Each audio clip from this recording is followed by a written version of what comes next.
Di masa pandemi COVID-19, menjaga kesehatan tubuh menjadi hal utama yang harus dilakukan masyarakat.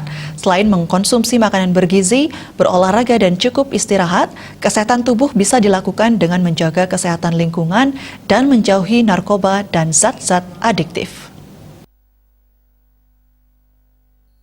Akademisi yang juga Dekan Fakultas Hukum Universitas Warmadewa, Profesor Inyoman Putu Budiarte menyampaikan, salah satu indikator dalam memerangi penyebaran virus corona yakni menjaga imunitas tubuh agar tetap sehat. Selain menjaga imunitas, kesehatan tubuh juga dijaga dengan melakukan berbagai upaya agar setiap organ tubuh berfungsi optimal.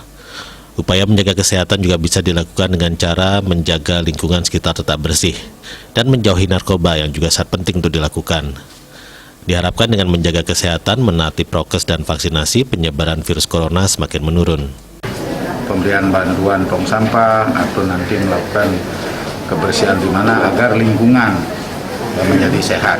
Sebab dengan lingkungan sehat diharapkan mudah-mudahan virus ini semakin cepat pergi dari dunia atau dari Bali gitu, sehingga dapat menekan laju penularan COVID. Yang kedua yang juga menjadi pusat perhatian kami adalah mengingat di Denpasar sekaligus di Badung ini, di Kerobokan, memang penggunaan atau penyalahgunaan narkoba ini kan memang menjadi salah satu catatan kita bahwa bagaimana caranya menekan agar penyalahgunaan narkotika ini bisa semakin menurun setiap tahunnya.